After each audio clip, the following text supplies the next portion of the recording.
Corona ہے یا قدرت کا قہر ہے، یہ بڑے سوچنے کی بات ہے۔ تو اللہ جل جلالہ وعم نوالہ قرآن پاک کے اندر ارشاد فرماتا ہے، سورہ بقرہ 2 نمبر کا سورہ ہے اور 114 نمبر کی آیت ہے، جس میں اللہ تبارک و تعالیٰ نے ارشاد فرمایا ہے، وَمَنْ أَظْلَمُ مِمَّنْ مَنَعَ مَسَاجِدَ اللَّهِ أَنْ يُذْكَرَ فِيهَا اسْمُهُ وَسَعَىٰ فِي خَرَابِهَا أُولَٰئِكَ مَا كَانَ لَهُمْ أَنْ يَدْخُلُوهَا إِلَّا خَائِفِينَ لَهُمْ فِي الدُّنْيَا خِزْيٌ وَلَهُمْ فِي الْآخِرَةِ عَذَابٌ عَظِيمٌ۔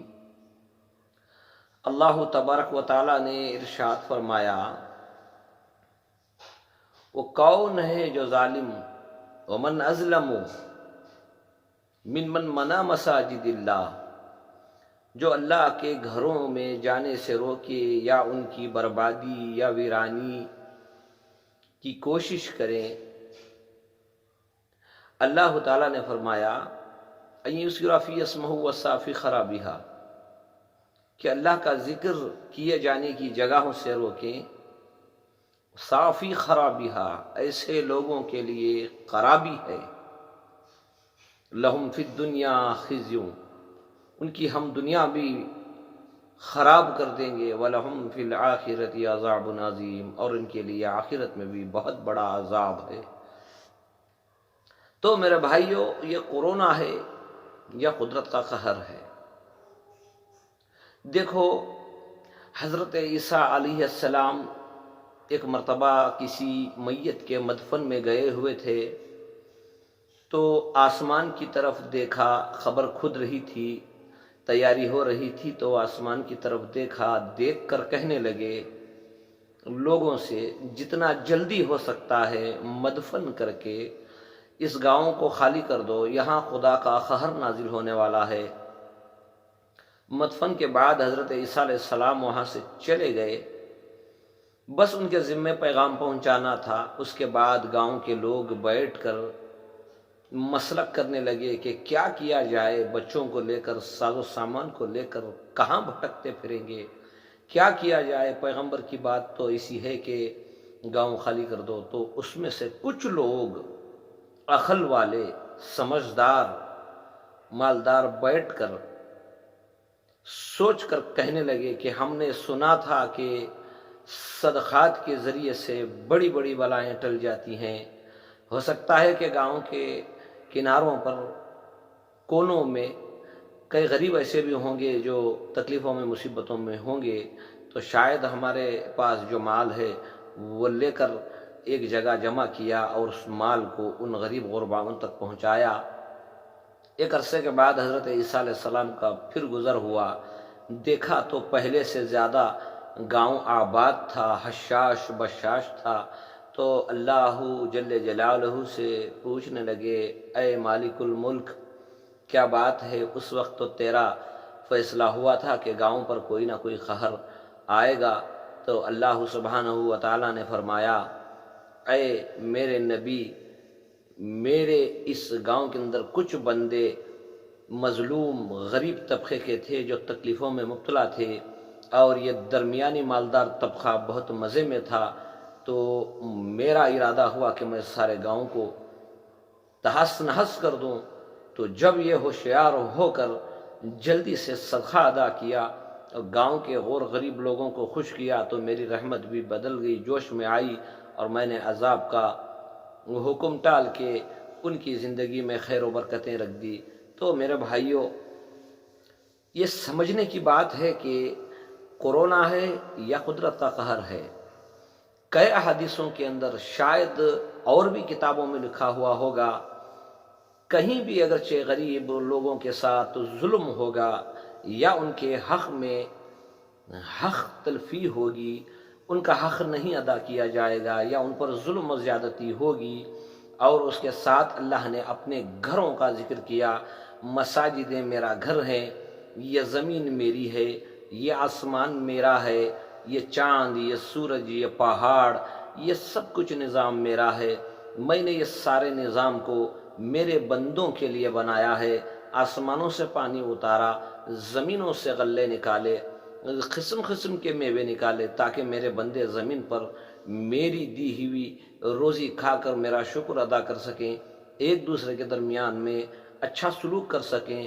تو میرے بھائیوں، اللہ سبحانہ و تعالیٰ نے کہا جہاں پر میرا ذکر کیا جائے، جہاں میری عبادت کی جائے، اس جگہ کو اگر کوئی جانے سے روکیں یا اسے ڈھانے کی سازشیں کریں تو اللہ تعالیٰ نے خود فرمایا لہم فی الدنیا خزیوں، میں ان کی دنیا بھی خراب کر دوں گا، طرح طرح کے عذابات، بیماریاں یا جو کچھ بھی، سیلاب آ جانا یا ہواؤں کا تیز ہو جانا یا بارشوں کا زیادہ ہو جانا یا زمین اپنی فصلوں کو صحیح پیش کرنے کے بجائے فصل آنے کے بعد فصلوں کا خراب ہو جانا، یہ سارا جو نظام ہے یہ اللہ تبارک و تعالیٰ کا ہے، ساری ملکیت اس کی ہے، ساری قدرت اس کی ہے، سارا اختیار اس کا ہے۔ دن پر کسی کی حکومت نہیں چلتی، رات ہونے میں کسی کی ملکیت نہیں چلتی۔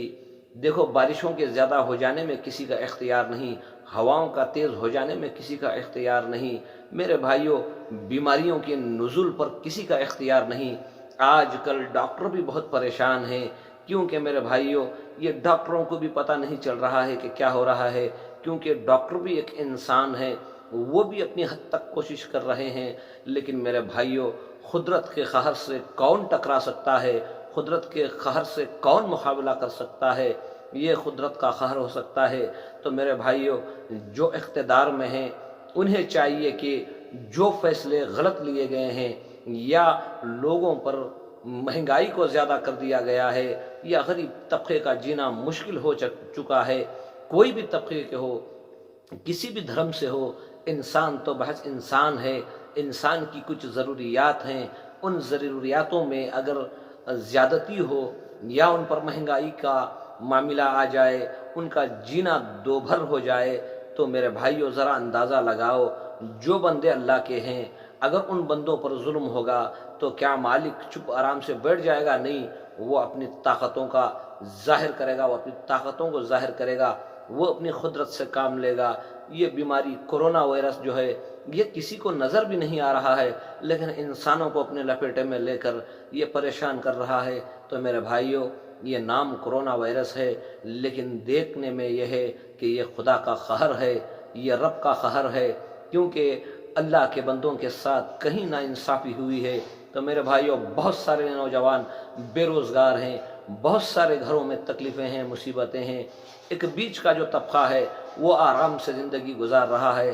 تو میرے بھائیوں ہم نے ایک کہاوت سنی تھی کہ ایک آدمی اندھیرے میں کچھ گوا کر بیٹھ کر رو رہا تھا، تو ایک آدمی وہاں سے گزرنے لگا، کچھ شخص سے پوچھنے لگا کہ بھائی تم کیوں رو رہے ہو؟ تو اس نے کہا میرا یہاں کچھ کھو گیا ہے، میں ڈھونڈ رہا ہوں۔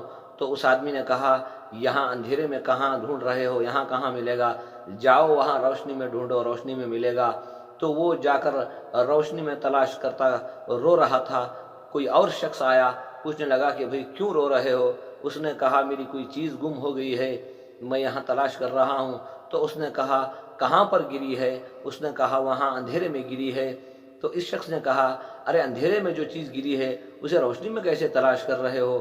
جہاں چیز گری ہے وہیں ملتی ہے۔ تو کسی نے کہا کہ اندھیرے میں کیا تلاش کر رہے ہو، جاؤ روشنی میں تلاش کرو۔ تو میرے بھائیوں یہ ایک قسم کی یہ ہے، یہ ہم نے رب کو ناراض کیا ہے، رب ہمارے سے ناراض ہو چکا ہے، ہمارا مالک ہم سے ناراض ہے، لیکن ہم اسے منانے کے بجائے ہم ڈاکٹروں کے در کھٹکھٹا رہے ہیں، ہم کرونا وائرس کو فالو کر رہے ہیں، منہ پر ماسک لگانے کے لیے تو تیار ہیں لیکن اس زبان سے جھوٹ چھوڑنے کے لیے تیار نہیں، ہم اپنا مال ڈاکٹروں کو دینے کے لیے تیار ہیں لیکن ہم رشوت خوری چھوڑنے کے لیے تیار نہیں، ہم اس بیماری کو فالو کرنے کے لیے مال خرچ کرنے کے لیے تیار ہیں لیکن ہم سود خوری چھوڑنے کے لیے تیار نہیں۔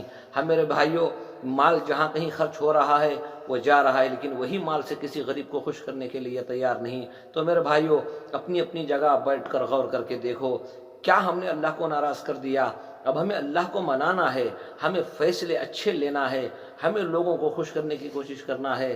میرے بھائیوں نفرتیں بہت ہو چکی، ہم ایک دوسرے کے درمیان میں محبت سے زندگی گزار رہے تھے۔ میں نے بھی دیکھا کہ ہمارے بہت سارے بھائی تھے، مذہب کا کوئی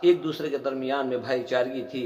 میرے بھائیوں، نفرت کی سیاستیں چلا کر لوگوں کے دلوں میں بدگمانیاں پیدا کر کے ہم نے اللہ کے بندوں کو ستایا یا اللہ کے بندوں کو ناحق ہم نے ظلم کیا، ان پر مہنگائی کی، تو رب کریم ناراض ہو کر اس کی قدرت کا قہر برسا رہا ہے۔ میرے بھائیوں، ہر کسی کی جان ہے، چاہے وہ کسی بھی دھرم سے تعلق رکھتا ہو، ہر کسی کی تکلیف ہے، درد ہر کسی کو درد ہوتا ہے، بھوک ہر کسی کو بھوک لگتی ہے، بیماری ہر کسی کو بیماری ہے۔ میرے بھائیوں، ہم انسان ہیں، ہم اللہ کے بندے ہیں، ہمیں چاہیے کہ ہم کسی پر ظلم نہ کریں۔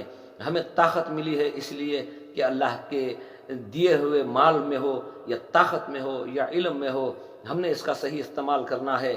طاقت کے بل پر کسی پر ظلم نہیں کرنا ہے، مال کے بل بوتے پر کسی سے زیادہ غلامی نہیں کرانی ہے، علم کے بل بوتے پر ہم کسی سے جو کراتے ہیں، علم کے ذریعے سے لوگ اپنی طرف لوگوں کو مائل کر کے ان سے مال لینتے ہیں، یہ سارے طریقے غلط ہیں۔ میرے بھائیوں، کسی کو طاقت ملی ہے تو بے طاقت والوں کو خوش کرو، اگر کسی کو علم دیا گیا ہے تو سامنے والے کو صحیح راستہ دکھاؤ۔ میرے بھائیوں، اگر کسی کو مال ملا ہے تو مال کے ذریعے سے کسی کی مدد کرو۔ جو پیسہ ہاسپٹلوں میں ڈالتے ہیں وہی پیسہ غریبوں کی جیب میں ڈالو تاکہ وہ بھی خوشحالی سے زندگی گزار سکیں۔ ہم کب تک اس کرونا وائرس سے لڑتے رہیں گے؟ یہ خدا کا قہر ہے، خدا کو منانے کی کوشش کریں، ایک دوسرے کے درمیان میں اچھا سلوک کریں۔ میرے بھائیوں، کہیں پر گم ہوا ہے، کہیں ڈھونڈ رہے ہیں، یہ بات ہونے والی نہیں ہے۔ ماسک لگا رہے ہو لیکن جھوٹ نہیں چھوڑ رہے ہو۔ میرے بھائیوں، ماسک لگا رہے ہو، کسی پر جھوٹی تہمت لگانا نہیں چھوڑ رہے ہیں، تو میرے بھائیوں، ہمیں یہ سوچنا چاہیے کہ ہمارے دماغ میں کیا گندگی ہے، ہمارے دل میں کیا گندگی ہے۔ اگر ہم اپنے دل میں گندگی رکھ کر، ہمارے دماغوں میں گندگی رکھ کر ہم اس کا علاج ڈھونڈنے کے بجائے ہم لوگوں پر تہمت لگاتے پھریں گے تو کچھ مسئلہ حل ہونے والا نہیں ہے۔ اللہ تعالیٰ نے ایک جگہ کہا ہے کہ فَمَهِّلِ، اگر جو بھی غلطی کرے گا یا زیادتی یا ظلم کرے گا، فَمَهِّلِ، ہم تھوڑا اسے ڈھیلا دیں گے، لیکن جب ہم اسے پکڑیں گے تو دنیا کی کوئی طاقت اسے چھڑا نہیں سکتی۔ میرے بھائیوں، ہم آپس میں درمیان میں بھائی ہیں، کیونکہ اللہ تعالیٰ نے ہمیں ایک انس سے پیدا کیا، حضرت آدم علیہ السلام کے ذریعے سے سارے انسانوں کو پھیلایا۔ برسنے والا پانی آسمانوں سے، یہ کسی مذہب کے لیے نہیں ہے، یہ ساری انسانیت کے لیے ہے۔ یہ سورج کی روشنی جو زمین پر پڑ رہی ہے، یہ کسی مذہب کے لیے نہیں، یہ سارے انسانوں کے لیے ہے۔ زمین جو غلے نکال رہی ہے وہ کسی مذہب کے لیے نہیں، وہ سارے انسانوں کے لیے ہے۔ تو میرے بھائیوں، اللہ تعالیٰ ہر کسی کو بھی نواز رہا ہے اپنی رحمت کے ذریعے سے، تو ہم ایک دوسرے کے درمیان میں دھرم کے ذریعے سے دیکھ کر ایک دوسرے کی مدد کر رہے ہیں یا ایک دوسرے پر ظلم کر رہے ہیں، تو یہ بڑی ناانصافی ہے، یہ ناانصافی اللہ کو ناپسند ہے۔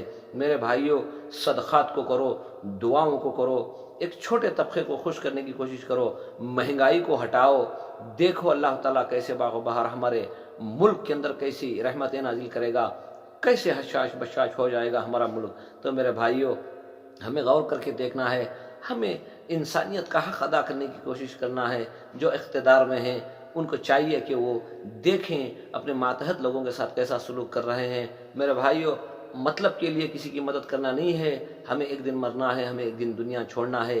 کئی بادشاہ، کئی طاقتور، کئی لوگ اس دنیا میں آئے لیکن ایک مدت تک زندگی گزاری، کئی نشانیاں ان کی بنائی ہوئی دنیا میں موجود ہیں لیکن بنانے والے موجود نہیں رہے۔ ایک دن ہمیں بھی اس دنیا سے جانا ہے، لیکن دنیا سے جانا ہے لیکن ہمیں کیا بن کے جانا ہے؟ کیا ہمیں لوگ پیچھے اچھائی میں یاد کریں گے؟